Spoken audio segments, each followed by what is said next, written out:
नमस्कार दोस्तों। इस वीडियो में हम बात करेंगे बॉलीवुड अपडेट्स के बारे में। सलमान खान के फैंस किस बॉलीवुड एक्टर डायरेक्टर को आस्तीन का सांप बता रहे हैं? अक्षय कुमार ने एक झटके में कैसे अपनी फीस कम कर दी है, किस फिल्म के लिए और क्यों ये ज़बरदस्त चर्चा हो रही है?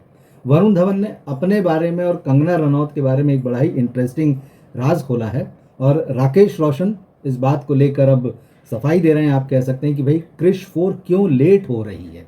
इस फिल्म के बारे में लंबे समय से इंतज़ार हो रहा है, ऐसा कहा जाता है। और क्रिश 4 को ऋतिक रोशन डायरेक्ट करने वाले हैं। पिछले साल ही ये खबर आई थी, मगर अभी तक ये फिल्म फ्लोर पर नहीं गई है।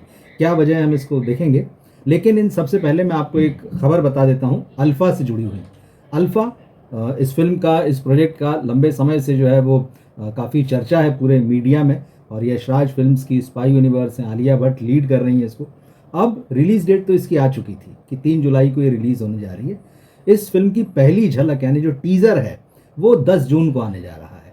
तो जो भी हमारे दर्शक इस फिल्म के लिए आप कह सकते हैं उत्सुक हैं, देखना चाहते हैं कि भाई, क्योंकि धुरंधर के बाद जिस तरह से स्पाई यूनिवर्स की क्लास लगाई गई है सोशल मीडिया में, तो तमाम लोग ये देखना चाहते हैं कि भाई अब ये जो पाकिस्तान फ्रेंडली स्पाई यूनिवर्स दिखा करता था, तो उसमें किस तरह की कहानी दिखाई जाएगी। हालांकि ये आ चुका है कि इस बार पाकिस्तान के साथ किसी तरह का दोस्ताना नहीं होगा। आलिया भट्ट और शर्वरी बाग इस फिल्म में हैं, अनिल कपूर हैं, बॉबी देओल हैं। तो अब इस डेट को आप नोट कर लीजिए, 10 जून फिल्म का पहला टीज़र आने वाला है। इसके बाद फिल्म का फुल फ्लेजेड प्रमोशन शुरू होगा, तो हम नज़र रखेंगे इस पर। हम देखते हैं सबसे पहले वरुण धवन ने कौन सी बहुत ही इंटरेस्टिंग बात कही है। आजकल उनकी फिल्म थिएटर में चल रही है जवानी तो इश्क होना है। हालांकि फिल्म को कोई बहुत अच्छा रिस्पांस नहीं मिला है। बॉक्स ऑफिस पर वीकेंड में सिर्फ 24 करोड़ रुपए के बिजनेस की खबरें हैं। और जिस तरह से चाहिए उस तरह से ना तो रिव्यू इस फिल्म को मिले और ना ही पब्लिक ओपिनियन जो आया है वो बहुत इंटरेस्टिंग है। लेकिन अब एक इंटरव्यू में वरुण धवन ने बड़ी ही रोचक बात बताई है। उन्होंने बताया है कि जो फिल्म आई थी अंधाधुन, आपको याद होगी, आयुष्मान खुराना और तब्बू, श्रीराम राघवन की ये फिल्म है। बहुत अवार्ड्स मिले थे इस फिल्म को, नेशनल अवार्ड भी मिला था। और इस फिल्म की मतलब आज भी व्यूअरशिप है, लोग इसे आज भी देखते हैं। बहुत कमाल की एक मिस्ट्री फिल्म थी ये।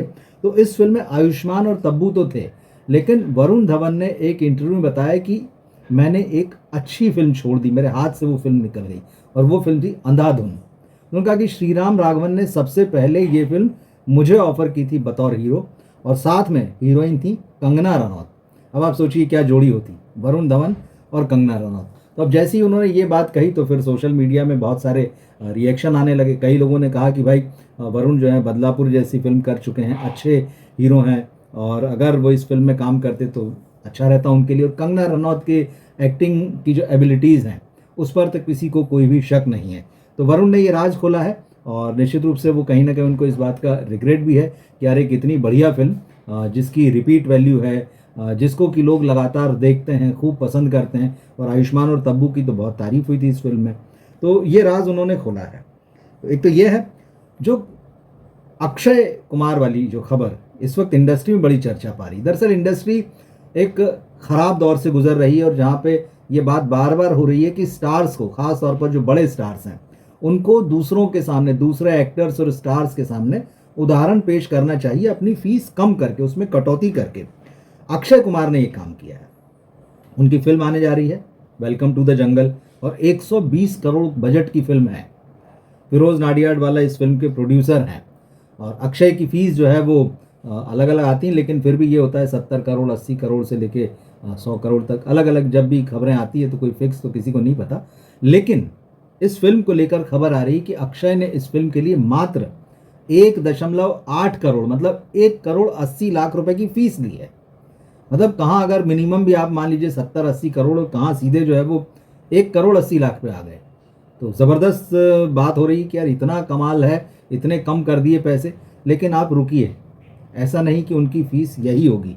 खबरें जो आ रही हैं वो ये बता रही हैं कि जो एग्रीमेंट हुआ उनके और प्रोड्यूसर के बीच में, उसमें यह है कि जो फिल्म का प्रॉफिट होगा, मतलब 120 करोड़ तो फिल्म का बजट है, इस फिल्म का जो प्रॉफिट होगा लागत निकलने के बाद में, उसमें से 72% जो है वो अक्षय कुमार का होगा, 72%।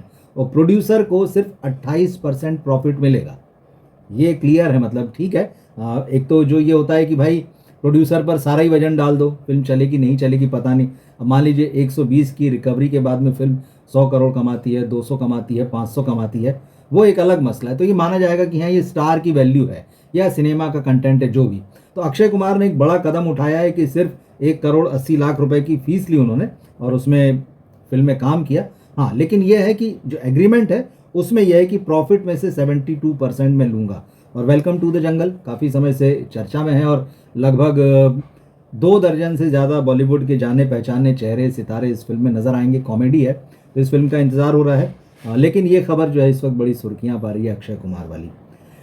आस्तीन का सांप, मतलब ये एक बहुत बड़ी बात होती है किसी को ये कहना कि भाई तुम आस्तीन के सांप हो या फला व्यक्ति भाई जो वो आस्तीन का सांप है। तो दगाबाजी, धोखेबाजी बड़ा शर्मनाक माना जाता है। अब आज सोशल मीडिया में ये चल रहा है खूब कि सलमान खान के एक दोस्त हैं इस इंडस्ट्री में, उनको लोग आस्तीन का सांप कह रहे हैं। और सलमान खान की एक अपनी फ़ैन फॉलोइंग है, ज़बरदस्त रूप से लोग उनको खूब चाहते हैं और सलमान इधर सुर्खियों में भी है। तो एक प्रोड्यूसर है अमित जानी जो पिछले कुछ दिनों से लगातार चर्चा में है। काला हिरन नाम की फिल्म वो बना रहे हैं, 20 जून को उसका टीज़र लाने वाले हैं। इन्हीं अमित जानी के साथ में महेश मांजरेकर जो डायरेक्टर भी हैं, एक्टर भी हैं, उनकी तस्वीर आई है। और अमित जानी ने सोशल मीडिया में उस फोटो के ऊपर लिखा है फिल्म पे चर्चा महेश मांजरेकर के आवास पर, उनके घर में। अमित जानी जिनका सलमान खान से पंगा चल रहा है, सलमान खान ने साफ उनसे कहा है कि काला हिरन शेल्व कर दो, वो फिल्म रिलीज़ नहीं होना चाहिए, मत बनाओ।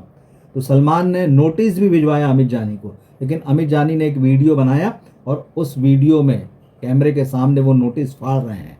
मतलब सलमान के साथ उनका कितना पंगा है ये समझा जा सकता है।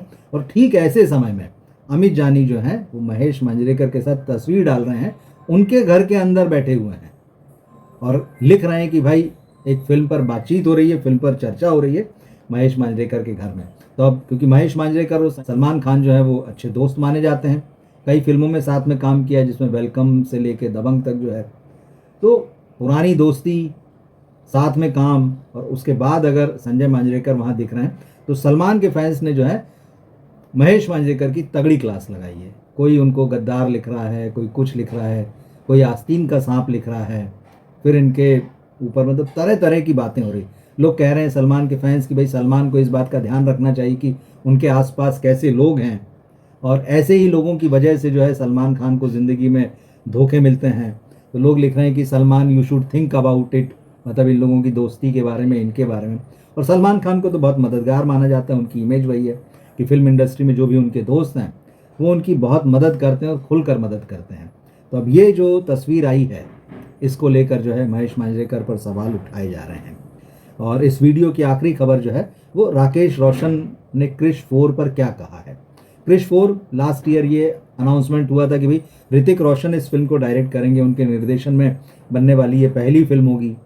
मगर फिर उसके बाद में ये हुआ कि फिल्म एक तरीके से उसके प्रोडक्शन से जुड़ी कोई खबर नहीं आई। फिर जिस तरह से गॉसिप्स आते हैं, जो चर्चाएं होती है वो यह है कि क्योंकि इस फिल्म को राकेश रोशन की जो कंपनी है वो और यशराज फिल्म्स मिल के बनाएंगे, प्रोड्यूस करेंगे साथ में, बात जो है बजट पे अटक गई है।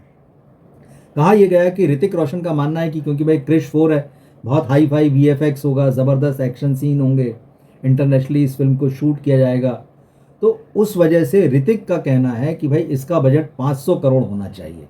लेकिन यशराज फिल्म्स जो है वो 350 करोड़ रुपए इन्वेस्ट करने को तैयार है। और इस बात को लेकर जो है कहीं ना कहीं मामला अटक गया है। ये सारी खबरें, ये सारी चर्चाएं चल रही थी। लेकिन अब राकेश रोशन ने मीडिया में इंटरव्यू दिया है, ऋतिक रोशन के पिताजी, और उन्होंने कहा कि ऐसी कोई भी बात नहीं है। इस तरह की जो सारी खबरें जो आई, चर्चाएं जो आई हैं, वो पूरी तरह से गलत हैं। 350 करोड़ जो है वो फिल्म का बजट है। लेकिन क्योंकि ये एक बहुत बड़ी फिल्म है और ऋतिक इसे डायरेक्ट करेंगे, तो उन्होंने कहा कि जब भी एक बड़ी फिल्म बनती है तो उसको बनने में समय लगता है। उसके लिए प्री प्रोडक्शन जो होता है, राइटिंग से लेके शूटिंग पर जाने से पहले तक का जो काम है उसमें वक्त लगता है। तो एक तो इसलिए वक्त लग रहा है, और उन्होंने उन खबरों को भी, उन अफवाहों को भी गलत करार दिया कि भाई जो क्रिश 4 से जुड़ी हुई टीम है, जो प्री प्रोडक्शन में है, जो प्रोडक्शन में जाएगी, इनके बीच आपस में किसी तरह के मतभेद, मनमुटाव या फ्रिक्शन से। उन्होंने कहा कि हमारी टीम के अंदर कोई विवाद नहीं है। तो कुल मिला के उनके हिसाब से काम जो है वो ठीक तरीके से चल रहा है समय से, मतलब इस साल तो नहीं हो पाएगी फिल्म की शूटिंग शुरू, जिस तरह की खबरें और तैयारियां दिखती है, शायद अगले साल। और ऋतिक के बारे में उन्होंने कहा कि भाई ऋतिक जो है उनके प्रोडक्शन हाउस के कुछ कमिटमेंट्स थे, उनको पूरा करने में इस वक्त बिजी हैं। तो जब वो कमिटमेंट जो है उनके पूरे हो जाएंगे और इस बीच जो है फिल्म का प्री प्रोडक्शन जो है वो कंप्लीट हो जाएगा, तो उनका कि जो बजट वाली बातें आ रही है कि भाई 500 करोड़ ऋतिक चाहते हैं कि फिल्म का बजट हो, लेकिन यशराज फिल्म जो है 350 पर ठहरा हुआ है। उन्होंने कहा कि यशराज के जो आदित्य चोपड़ा, उनके साथ किसी तरह का कोई मतभेद नहीं है, कोई ऐसी बातचीत, किसी तरह का विवाद नहीं है, सारी चीज़ें जो है वो साफ हैं। तो अब देखना यह है कि फिल्म कब फ्लोर पर जाती है, कब इसका अनाउंसमेंट होता है कि फिल्म की शूटिंग शुरू होने जा रही है, कब ये फिल्म रिलीज़ होगी। तो ये कुछ आज की इंटरेस्टिंग खबरें, रोचक खबरें हैं, ऐसे अपडेट्स हैं मुझे लगा जिन्हें आपको जानना चाहिए। तो इन खबरों के बारे में आप क्या सोचते हैं, या इनमें से किसी भी खबर के बारे में आपकी क्या कोई खास राय है, कमेंट बॉक्स में लिखकर ज़रूर बताइएगा। मिलते हैं फिर हम अगले किसी वीडियो में। नमस्कार।